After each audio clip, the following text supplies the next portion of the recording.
الشیطان الرجیم بسم اللہ الرحمن الرحیم الحمد للہ رب العالمین وصلی اللہ علی سیدنا محمد وآلہ الطاہرین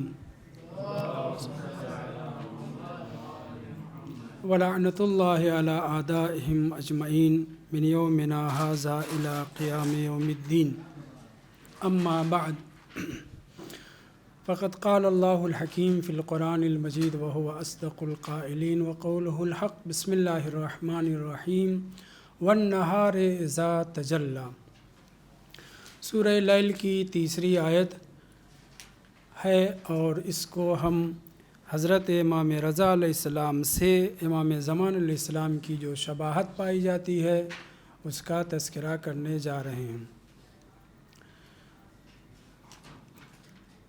حضرت امام علی رضا علیہ السلام کی جن کی شہادت 203 ہجری میں ہوتی ہے، امام مجبوراً، ظاہری طور پہ مجبوراً کہنا اچھا نہیں لگتا، لیکن مطلب کو سمجھانے کے لیے اور یہ بیان کرنے کے لیے کہ معصومین علیہم السلام مأمور بتقیہ تھے، اس لیے اپنی قدرت الہی کو، علم الہی کو یا شجاعت الہی کو استعمال نہیں کرتے تھے۔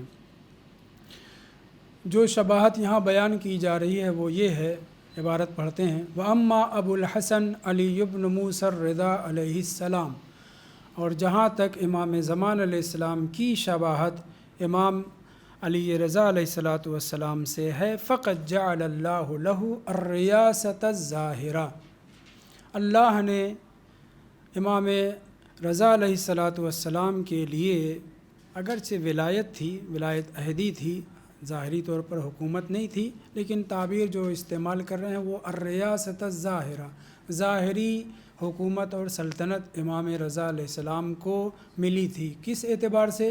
کہ آئندہ امام خلیفہ ہوں گے، امیر المومنین ہوں گے، حاکم اور سلطان ہوں گے۔ امیر المومنین لفظ کے اعتبار سے، ورنہ امام علیہ السلام کے علاوہ کسی کے لیے استعمال کرنا جائز نہیں ہے، اور اس میں یہ لفظ آیا ہے تو اس کی وضاحت ضروری ہے۔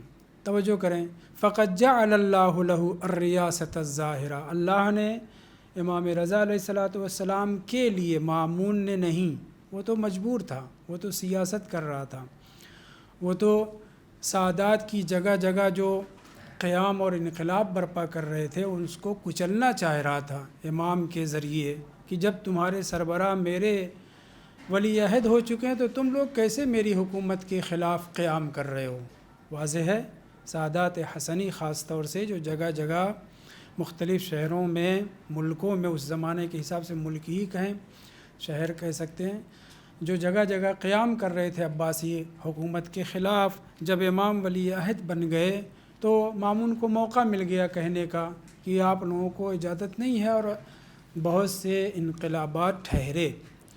وجہ کیا تھی؟ سیاسی حربہ، وہ یہ تھا کہ امام کو ولی عہد بنایا۔ جناب سید محمد تقی صاحب اس کو خدا کی طرف سے ریاست ظاہرہ کہہ رہے ہیں، اور درست بھی ہے۔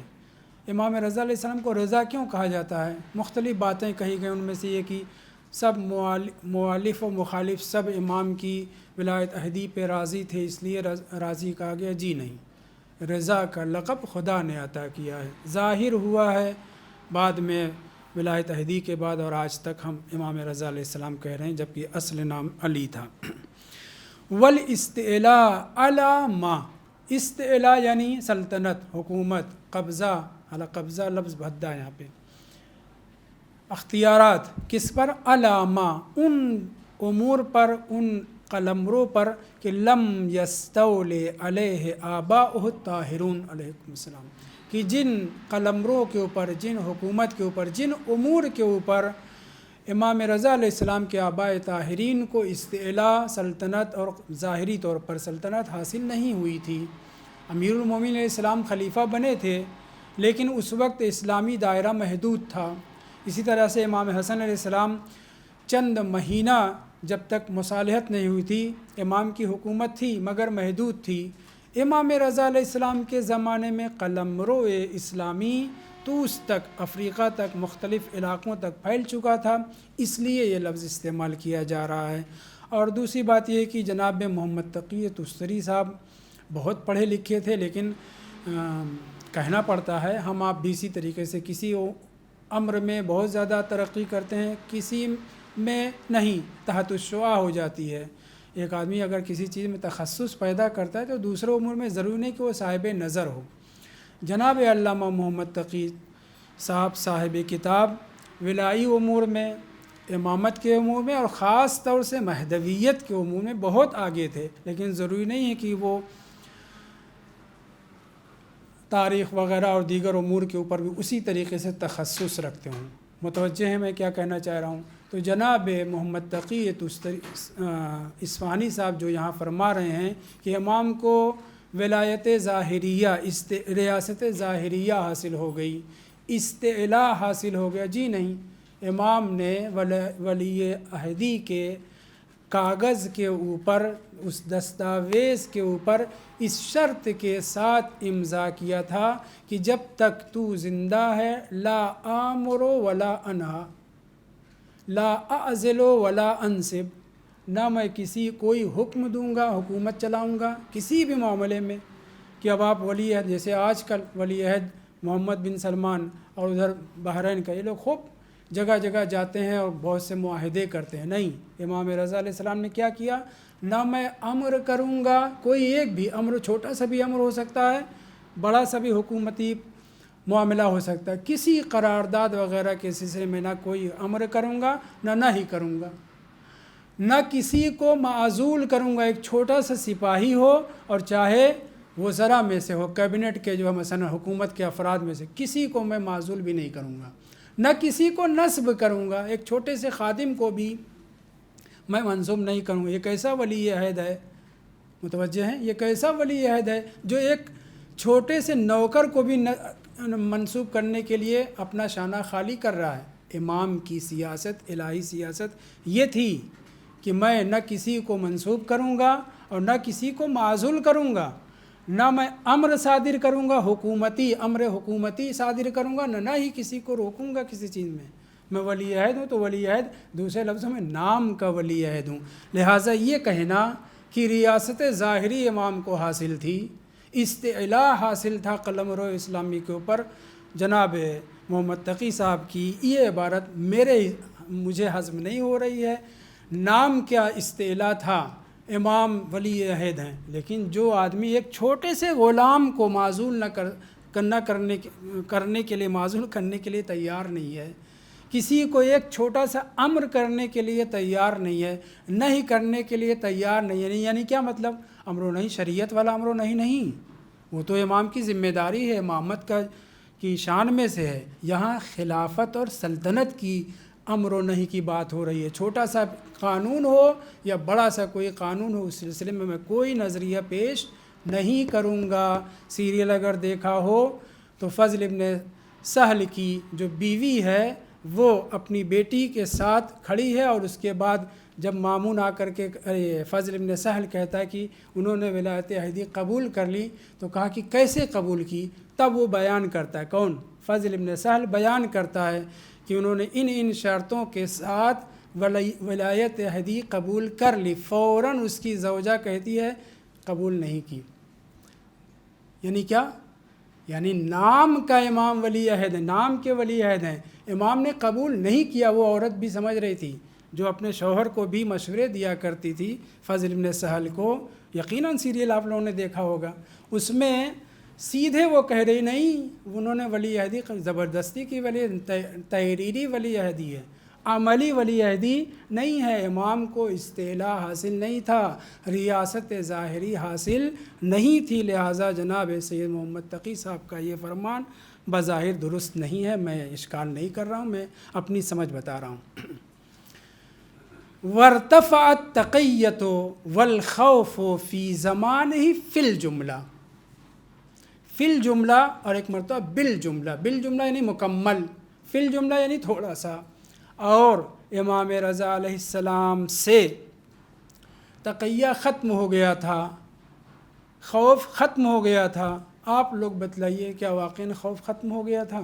کتابیں موجود ہیں شیخ صدوق کی، عیون و اخبار الرضا پڑھیے، امام کے حالات زندگی قرشی صاحب نے 2 جلد میں لکھا ہے، ایک جلد ترجمہ کرنے کا مجھے بھی شرف حاصل ہوا، ابھی چھپی نہیں ہے، 700 کچھ صفحے پہلی جلد ہے، ایک جلد، بہت زبردست کتاب ہے، بہت اچھی کتاب لکھی ہے قرشی صاحب نے، بہت جامع کتاب لکھی ہے، دعا کریں جلدی سے چھپ جائے، بہت ہی مفید کتاب، بہت اچھی کتاب۔ اس لیے نہیں کہ میں نے ترجمہ کیا میں یہ بات کہہ رہا ہوں، اس لیے کہ اس بزرگوار نے اپنی زندگی اسی میں صرف کی، امام رضا علیہ السلام کے اوپر شاہکار جو ہے لکھا ہے، مجھے بھی شرف ملا، ثواب ملا۔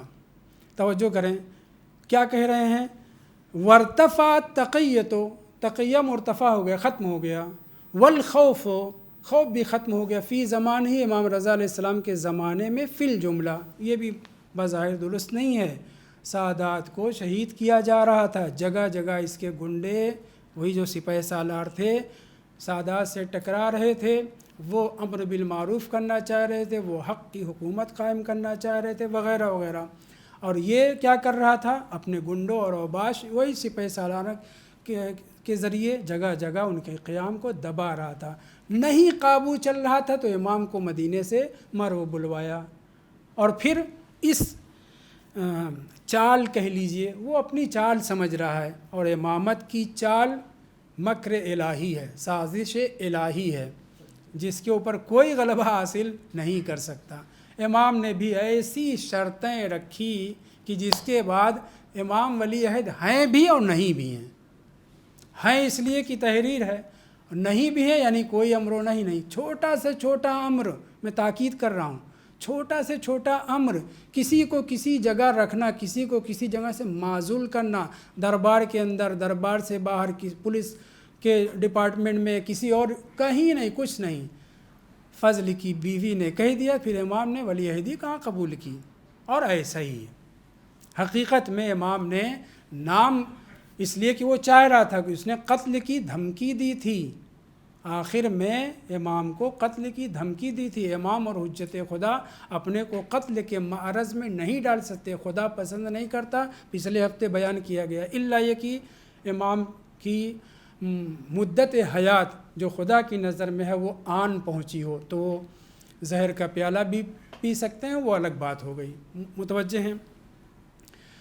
جب شور ہنگامہ ہوا اور بہت زیادہ، پہلے اس مطلب کو میں بیان کروں کیونکہ ٹائم بڑی جلدی ختم ہو جاتا، پتہ نہیں چلتا، ارتفعت تقیتو، یہ درست نہیں ہے بظاہر، والخوف، خوف ختم ہو گیا، کس سے خوف ختم ہو گیا تھا، نہ امام سے خوف ختم ہوا تھا، نہ سادات بنی فاطمہ جو مختلف جگہ پہ خاص طور سے حسنی سادات، ان سے خوف ختم ہوا تھا، بلکہ وہ اس ولایت عہدی کے اعلان اور بہت زیادہ مشہور ہو جانے کی وجہ سے بیچارے جو قیام کرنا چاہ رہے تھے، امر بالمعروف کرنا چاہ رہے تھے، اس سے بھی وہ باز رہے، مجبور ہو گئے، اور پھر جگہ جگہ ان کو گرفتار کیا گیا، ان میں سے ایک امام کے بھائی جو بصرہ میں گرفتار ہوئے تھے، اور امام کو اس نے سونپ دیا تھا، اور امام نے ان سے جو گفتگو کی ہے وہ سیریل میں بھی ہے، کتابوں میں بھی ہے۔ تو یہ جو کہہ رہے ہیں فی الجملہ، ہم اس کو تسلیم کر لیں، ہاں فی الجملہ ان لوگوں کے لیے جو حکومت کو اچھا سمجھ رہے تھے، مومنین میں سے تھے مگر خوشبین تھے، جیسے ہوشام، سیریل میں جو ہوشام بنے بوڑھے سے، برابر اس میں امام کی کو بھی چاہتے ہیں اور مامون کو بھی چاہتے ہیں، اور امام کو جو ولی بنایا گیا اس کے اوپر خوب خوش بھی ہیں، لیکن ابن عقیل جو تھے وہ بالکل سیاست سے واقف تھے، ابو السلط سیاست سے واقف تھے، وہ جو ہشام تھے، ابو ہشام نام تھا ظاہراً، وہ اس سے نہیں، لیکن وہ چاہنے والے امام کے تھے، مگر سیاست سے واقف نہ ہونے کی وجہ سے مامون کے بھی جو ہے طرفداری کر رہے تھے اور امام کی تو کر ہی رہے تھے۔ تو فی الجملہ ان لوگوں سے خوف برطرف ہو گیا تھا کہ جو حکومت کے تحت، جیسے ہر جگہ حکومت کے تحت لوگ رہتے ہیں، وہ اس اعتبار سے، ورنہ حقیقی طور پر خوف ختم نہیں ہوا تھا، امام کے لیے اول بیعت کے وقت سے جان کا خطرہ شروع ہو گیا تھا۔ اٹھائیے جلد نمبر یاد نہیں ہے، 48 ہے 49 ہے، برا یہ جو امام رضا علیہ السلام کی ظاہراً 49 ہے، 49ویں جلد میں جناب علامہ مجلسی نے کتاب عیون و اخبار رضا سے یہ روایت نقل کی ہے جو میں آپ کے سامنے بیان کرنا چاہ رہا ہوں۔ ظاہراً کہیں بیان کی، اب یہاں بیان کی ہے، کہیں اگر تکرار ہو رہی ہے تو تذکر سمجھیں۔ وہ روایت جو بہت مشہور ہے، پہلی محرم کو ضرور پڑھی جاتی ہے، چاند رات ضرور پڑھی جاتی ہے۔ کون سی؟ یبن شبیب ان کنت باقیا لشیء، کسی بھی چیز کے لیے اگر تم رونا چاہتے ہو، بیٹا بیمار ہے، بیوی بیمار ہے، ماں باپ پریشان ہے، دکھڑا ہے، کسی اور چیز کا حالات سے مجبور ہو، خود تمہیں بیمار، کسی بھی، ان کنت باقیا لشیء، یہ لشیء پہ بہت غور کریے، کسی بھی چیز کے لیے، اپنی تکلیف، اپنے گھر والوں کی تکلیف، اپنے محلے والوں کی تکلیف، کسی بھی تکلیف کے لیے اگر رونا چاہے تو مت رو، فبکی للحسین علیہ السلام۔ ہم آپ فوراً جو ہے، میں پہلے اپنے آپ کو کہہ رہا ہوں، آنسو آ جاتا ہے، جی نہیں، کوئی بھی تکلیف ہو، امام رضا علیہ السلام فرما رہے ہیں، میں نہیں کہہ رہا ہوں، لشیء یعنی کیا؟ چھوٹی سی چھوٹی چیز، بڑی سے بڑی بیماری، کوما میں ہے ماں باپ، بجائے ان کے اوپر رونے کے ان کو یاد کریے کہ جو دنیا کے مظلوم ترین انسان ہیں، ائمہ طاہرین علیہ السلام، فبکی للحسین علیہ السلام۔ متوجہ ہیں؟ ابن شبیب سے امام نے بہت خطاب کیا ہے، یہ پوری روایت طولانی عیون الاخبار میں بھی ہے اور دوسری کتابوں میں بھی ہے۔ یہ ریان ابن شبیب عباسی خاندان سے ان کا تعلق تھا، معتصم کے ماموں ہوتے تھے۔ ریان ابن شبیب علویین میں سے نہیں تھے، عام آدمی تھے، لیکن عباسیوں میں سے تھے، رشتہ داری وہاں میں تھی۔ معتصم کے خالو ہوتے تھے، وہ ماردہ نام کی ایک خاتون تھی، وہ ان کے ساتھ بیاہی تھی معتصم کے ساتھ، یا کیسے بہرحال مجھے رشتہ باقاعدہ سے یاد نہیں، آپ لوگ دیکھیے گا روایت میں، جلد نمبر 49 میں ظاہراً ہے۔ ریان ابن شبیب کہتا ہے، میں نے گفتگو یہاں سے شروع کی ہے، کہ امام کی جان کا دشمن مامون بہت پہلے سے تھا، لیکن پختگی جو آئی اس کے، کب؟ جس وقت بیعت لی جا رہی تھی اس وقت سے۔ توجہ کریں کیسے؟ ریان ابن شبیب جن کو امام نے بار بار خطاب کیا اور ان کے لیے تاریخ بن گئی، کوئی، میں نہیں سمجھتا کہ کوئی شہر ایسا بچتا ہوگا کہ جہاں جناب ریان ابن شبیب پر پہلی محرم کو نام نہ لیا جاتا ہو۔ اکثر ذاکرین اس روایت کو تفصیل سے یا کچھ ٹکڑے ضرور پڑھتے ہیں کہ محرم آ گیا ہے، اے ابن شبیب تم نے ہمارے جد کے اوپر جو مصیبت ٹوٹی ہے اس کا پورا بیان ہم لوگ گفتگو کر چکے ہیں۔ سب سے بڑا جملہ میری نظر میں ہے، تو سارے بڑے جملے، لیکن یہ ان کنت باقیا لشیء، کسی بھی چیز کے لیے رونا چاہو، رونے کے لیے بس ایک ذات ہے، اور وہ ہیں حضرت امام حسین علیہ السلام، سید الشہداء، سید المظلومین، مظلوم المظلوم۔ چھٹے امام کی وہ حدیث ہے نا، راوی آیا تھا، امام نے کہا کہ مظلوم کی زیارت کرنے کے لیے نہیں گئے؟ انہوں نے کہا کون مظلوم؟ انہوں نے کہا امام حسین علیہ السلام، یعنی مظلوم نام ہے، لقب ہے امام حسین علیہ السلام کا۔ بہرحال دور نہ جاؤں، ریان ابن شبیب جو معتصم کے ماموں ہوتے تھے، وہ نقل کرتے ہیں کہ جو امام کے پختہ شیعوں میں سے ہیں، جیسے ابو سلط تھے، جیسے ابن عقیل تھے، جیسے ان میں سے ایک ریان ابن شبیب، جن کو خطاب کر کے امام نے ان کو جاوید بنا دیا، ان کا نام لیا جاتا ہے ضروری۔ کہتے ہیں، بیان کرتے ہیں کہ جس وقت مامون نے اسی میں مصلحت جانی کہ امام کو اپنا نائب بنائے، تبھی حسنیوں کی جگہ جگہ قیام اور انقلاب جو ہے کہ آگ ٹھنڈی ہو پائے گی، اس کے علاوہ کوئی چارہ نہیں ہے۔ تب اس نے، بہرحال وہ پوری داستان آپ کے سامنے ہے، امام نے نیشا پور میں کیا بیان کیا، اس کی وجہ سے حکومت متزلزل ہوئی۔ بہرحال وقت آیا کس چیز کا؟ بیعت لینے کا، مجبور کر کے امام کو بیعت لینے پہ جب مجبور کر دیا، پورے اسٹیج کے اوپر صرف 3 کرسی لگائی گئی۔ ایک کرسی امام رضا علیہ السلام کے لیے، دوسری کرسی خود اپنے لیے اس نے لگائی، تیسری کرسی فضل ابن سہل کے لیے وزارت کی، وزیر ہونے پر۔ بقیہ گھر کے لوگ ہیں، بیٹا بھی ہے، رشتہ دار ہیں، کسی کو نہیں، 3 بڑی کرسی لگائی گئی۔ ایک پر امام تشریف فرما ہوئے، ایک پر خود وہ ملعون بیٹھا اور تیسرے پہ فضل ابن سہل کو۔ سارے لوگوں میں اعلان ہوا کہ سب آ کر کے بیعت کریں۔ امام اس ملعون کے لیے امیر المومنین کے عنوان سے، امام کے لیے ولی عہد کے عنوان سے، اور فضل کے لیے وزارت وزیر کے عنوان سے۔ سب آئے بیعت کر رہے ہیں، یہ کا ایک لائن لگی ہوئی ہے، سب بیعت کر رہے ہیں، خوش ہیں۔ بیعت کرنے کا جو طریقہ تھا اس زمانے میں وہی ہاتھ پہ ہاتھ رکھنا، لیکن شرعی بیعت، الہی بیعت جو منفور نہیں ہے، ویسے بیعت کا لفظ بہت خراب ہے نا، ہم لوگ تو جو ہے اس کا جنازہ نکالتے رہتے ہیں نا، درست ہے، لیکن شرعی بیعت، حقیقی بیعت، جس کے لیے غدیر میں بیعت لی گئی جیسے لی گئی، جیسے امام رضا علیہ السلام کے لیے لی گئی، اور جیسے آئندہ البیعۃ للہ کا پرچم لہرایا جائے گا، جبرائیل یہ آواز دیں گے، کس کے لیے؟ امام زمان علیہ السلام کے لیے، ہے نا۔ اس کا شرعی طریقہ بہت توجہ، کتنے لوگ تھے جہاں بیعت ہو رہی تھی، کوئی انتہا نہیں، بیعت کرتے جا رہے ہیں، ہاتھ پہ ہاتھ رکھ کے، پہلے مامون کے ہاتھ پر، پھر امام رضا علیہ السلام کے ہاتھ پر، پھر اس کے بعد فضل ابن سہل کے ہاتھ پر، سب بیعت کرتے چلے جا رہے ہیں۔ یہاں تک کہ بہت دیر کے بعد ایک جوان، انصاری جوان، وہ آیا، مامون کے ہاتھ پہ بیعت کرنے کے بعد امام کے ہاتھ پہ بیعت جب اس نے کی، فتبسم ابو الحسن علی ابن موسیٰ الرضا علیہ السلام، اس وقت امام اس جوان کی بیعت کرنے سے مسکرا اٹھے۔ اب تک جو بیعت ہو رہی تھی اس پہ نہیں، پتہ نہیں کتنے لوگ بیعت کر چکے تھے، اس جوان نے جب بیعت کی تو عبارت یہ ہے کہ امام علی رضا علیہ السلام مسکرا اٹھے، اور آپ نے فرمایا کہ صحیح شرعی بیعت صرف اس جوان نے کی ہے، اور اب تک جتنے لوگ بیعت کر چکے ہیں وہ عقد البیعت نہیں تھی، فسخ البیعت تھی۔ روایت کہتی فما جناس، ہنگامہ ہو گیا۔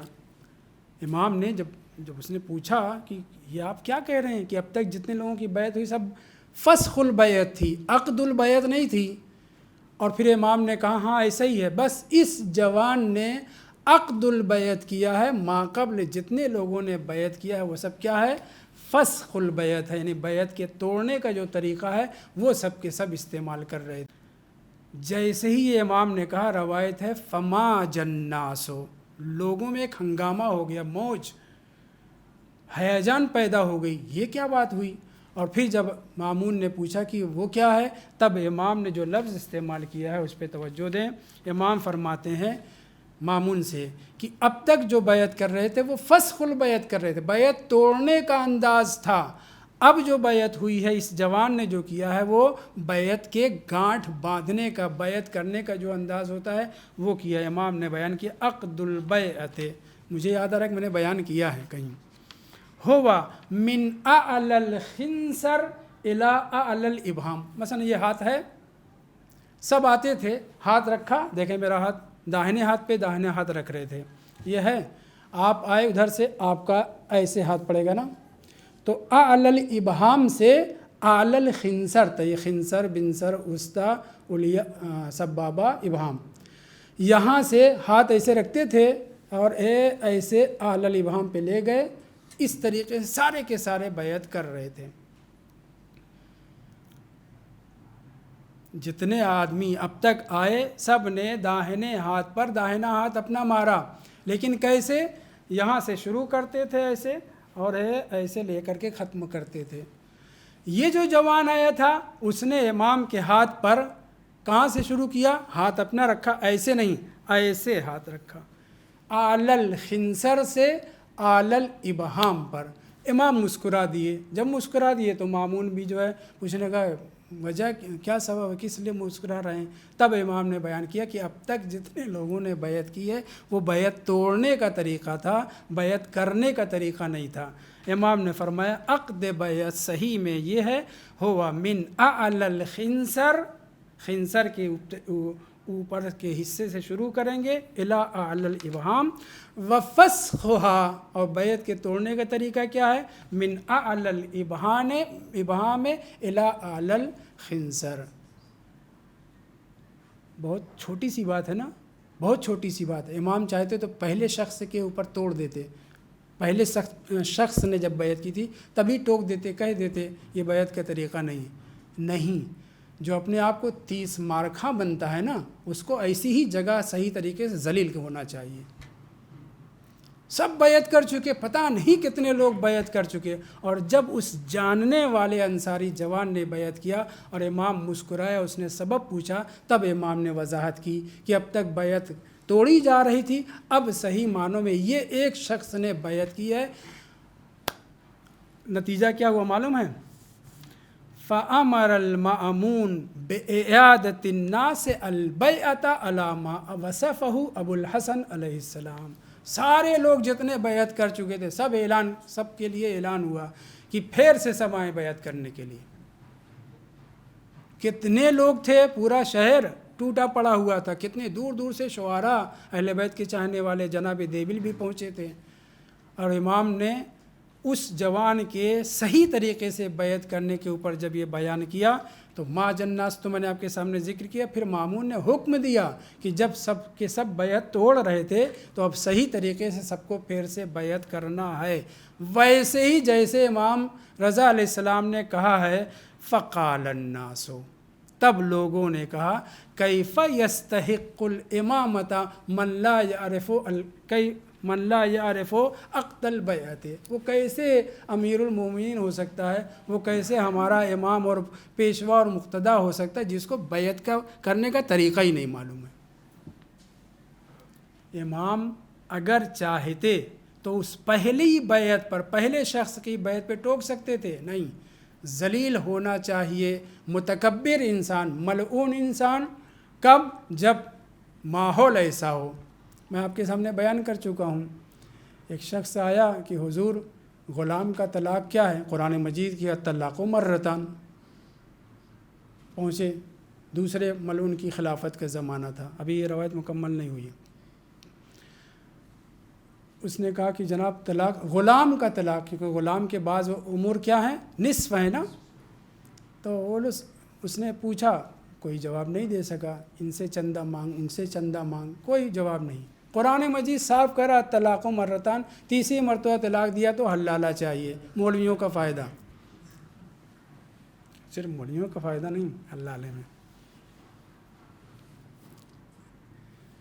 نتیجے میں جب کوئی چندہ نہیں دے سکا تب کہا کہ اس کا حل بس ایک شخص کے پاس ہے.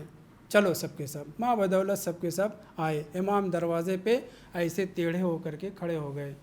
اس نے کہا کہ جناب طلاق کتنا ہے؟ امام نے کوئی جواب نہیں دیا. مجلس میں میں نے تفصیل سے پڑھا، مجھے یاد ہے. امام نے صرف 2 انگلیاں اٹھائیں اور اس نے کہا اسنین. چلو وہ جو سوال کرنے والا تھا اس نے کہا جناب میں آپ کے پاس آیا تھا پوچھنے کے لیے، یہ کون ہے جس نے جواب دیا؟ وہ نہیں جانتا تھا امام کو. اور آپ جو ہے کہہ رہے ہیں 2 مرتبہ طلاق ہے. اس نے تو آپ کے کیا نام ہے، آپ کے سوال پر زبان بھی نہیں کھولی اور آپ اٹھ کر کے آئے ہیں. تب اس نے امام کا قصیدہ پڑھا ہے. بہرحال ذلیل ہوا. امام نے 2 انگلیاں اٹھا کر کے بتلا دیا سائل و مسئول برابر نہیں ہیں، اور جس سے پوچھا گیا وہ جواب نہیں دے سکا. میرے در پہ آئے ہو، الی آخر وہ گفتگو ہو چکی ہے. امام علی علیہ السلام نے نہ بول کر کے وہاں ذلیل کیا، اور اسی طریقے سے امام رضا علیہ السلام نے ابتداء نہ بول کر کے بھرے مجمع میں ذلیل کیا. لوگوں نے کیا کہا؟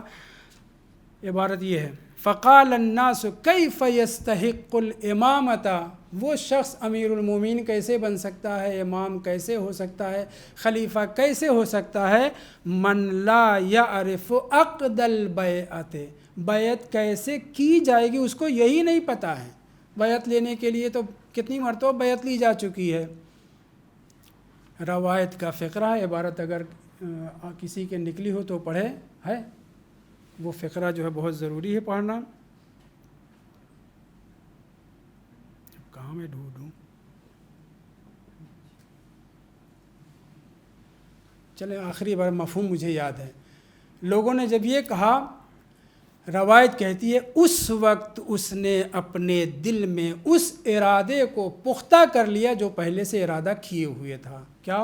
امام کو زہر دینے کا، شہید کرنے کا. یعنی ارادہ پہلے سے تھا. امام جب تشریف لائے ہیں اور اس کے بعد جو ہے امام کے سامنے رکھا، کئی دن تک امام نے انکار کیا، یہ کہہ کے کہ یا تم خلیفہ صحیح ہو یا صحیح نہیں ہو، اگر حق خلافت تمہیں ہے تو تم دوسرے کو کیوں پہنا رہے ہو خلط خلافت کو، اور اگر تمہارا حق نہیں تو تم دوسرے کا حق کیوں دوسرے کے حوالے کر رہے ہو، الی آخر۔ اس طرح کے بہت سے سوالات جوابات ہوئے، آخر میں مجبور ہو کر کے امام کو اس نے قتل کی دھمکی دی۔ تب امام نے اپنی جان بچانے کے لیے مصلحت پروردگار کے تحت ہاتھ اور ولی عہدی کو قبول کیا ہے۔ میں کیا کہہ رہا تھا کہ امام کے شہید کرنے کا اس نے جو پلان بنایا وہ پہلے سے تھا، لیکن مصلحت اس نے دیکھی کہ ولی عہد بنا دوں، اور ولی عہد بنانے کے وقت امام نے کیا کہا تھا، یہ امر انجام کو نہیں پہنچے گا، تو اس نے کہا وہ کیوں؟ کہا اس لیے کہ میں تم سے پہلے مار دیا جاؤں گا، میں تم سے پہلے شہید کر دیا جاؤں گا۔ اس نے کہا یہ کیسے ہو سکتا ہے، میرا پورا کنبہ دفاع کے لیے پورے جاہ و جلال، اور امام نے کہا اگر میں چاہوں تو بتا سکتا ہوں کہ مجھے کون شہید کرے گا، لیکن مصلحت نہیں ہے۔ بہرحال امام رضا علیہ السلام کے زمانے میں اصلاً رفع تقیہ نہیں ہوا تھا، رفع خوف نہیں ہوا تھا، ظاہری طور پر فارمیلٹی ادا کی گئی تھی، کس چیز کی؟ ولی عہدی کی۔ اور بھی گفتگو تھوڑا سا عبارت بھی پڑھ لیں تو یہ جو کہا ہے کہ رفع تقیہ ہو گیا تھا، خوف ختم ہو گیا تھا، یہ درست نہیں ہے، خوف نہیں ختم ہوا تھا۔ ہاں ظاہری طور پر یہ تھا کہ امام ولی عہد بن گئے ہیں تو گویا درباری ہو گئے ہیں، اور اب جو ہے ان کی حفاظت ہوگی جیسے مامون کی حفاظت ہو گئی، لیکن ایسا کچھ نہیں تھا۔ امام کو بار بار وہ شہید کرنا چاہ رہا تھا ملعون، اور خدا نے بھی ٹھان رکھی تھی کہ امام کے ان کی عظمت کو اجاگر کرے، ظاہر کرے، اور وہ عظمت اجاگر ہوئی، لیکن امام کے لیے وقت مقرر تھا اور پھر آپ کو زور زبردستی سے شہید کیا گیا۔ حتیٰ جو شربت، جو زہر جو امام کو پلایا ہے اس ملعون نے، وہ بھی اختیاری نہیں تھا، سیریل میں بھی بتایا گیا، کتابوں میں موجود ہے، اس کو آپ دیکھیے گا۔ وَكَذَلِكَ الْقَائِمُ عَلَيْهِ السلام عجل اللہ تعالیٰ فرجہ الشریف، کذالک یہی صورتحال ہوگی، کیا؟ خوف ختم ہو جائے گا، تقیہ ختم ہو جائے گا، استیلاء پیدا ہو جائے گا، غلبہ ہو جائے گا، تو خوف تو ختم ہو جائے گا، درست ہے، تقیہ ختم ہو جائے گا، درست ہے، امام کی پوری دنیا کے اوپر حکومت ہو جائے گی، درست ہے، لیکن یہ ابتداءً ایسے نہیں ہوگا، ٹائم لگے گا۔ 8 مہینے تک جنگیں ہیں، مومنین بھی شہید ہوں گے اور فرشتے بھی آ کر کے ساتھ دیں گے۔ وَكَذَلِكَ الْقَائِمُ عَجَّلَ اللَّهُ تَعَالَى فَرَجَهُ الشَّرِيفَ لَيُبَدِّلَنَّ اللَّهُ تَعَالَى مِن بَعْدِ خَوْفِهِ أَمْنًا، قرآن مجید کی آیت سے استفادہ کیا ہے کہ خوف کے بعد خدا امن میں تبدیل کرے گا۔ وَلَيُمَكِّنَنَّهُ فِي الْأَرْضِ، اور امام کو استعلاء اور سلطنت عطا کرے گا روئے زمین پر، بِنَحْوٍ لَمْ يَقَعْ لِأَحَدٍ مِّمَّنْ تَقَدَّمَ عَلَيْهِ، ایسی سلطنت، ایسی حکومت اور استعلاء جو امام کے ماقبل جو امام تھے ان میں سے کسی کو ایسے استعلاء، ایسی سلطنت اور ایسا بے خوفی حاصل نہیں ہوئی تھی۔ یہ تو درست ہے، لیکن وہ میں نے ابتدا میں بیان کیا کہ امام رضا علیہ السلام کے لیے کہنا کہ رفع خوف، رفع تقیہ، سب نہیں۔ لم یقع لأحد ممن تقدم علیہ کما مرت الاشارۃ الیہ واستعلاؤہ علی جمیع العالم، پوری کائنات کے اوپر، سارے عالم، صرف زمین پر نہیں، آسمانوں پر بھی، فلک، ستارے، سیارے سب کنٹرول میں ہوں گے، جمیع عالم۔ کا استعلاء سلطان النہار علی اللیل المظلم، کیسے دن کا اجالا رات کی تاریکی کے اوپر غلبہ حاصل کر لیتا ہے۔ نیچے اس کتاب میں نے آپ لوگوں کی کتاب میں پوری بیان، اس کی تفصیل بیان ہے، اب اگلے ہفتے یعنی کل انشاءاللہ اس کو ترجمہ کریں گے کہ جس طریقے سے دن کا اجالا رات کی تاریکی کے اوپر غالب آ جاتا اور پھر کہیں اندھیرا نہیں رہ جاتا، ویسے ہی امام زمان علیہ السلام کی جب باقاعدہ سے حکومت قائم ہو جائے گی تو کہیں کے اوپر بھی ایسی جگہ کوئی نہیں بچے گی کہ جہاں پر غیر اللہ کا نام لیا گیا ہو، پوجا کی گئی ہو، وہاں اللہ کا نام نہ لیا جائے، وہاں پہ حق نہ پہنچے۔ والحمدللہ رب العالمین۔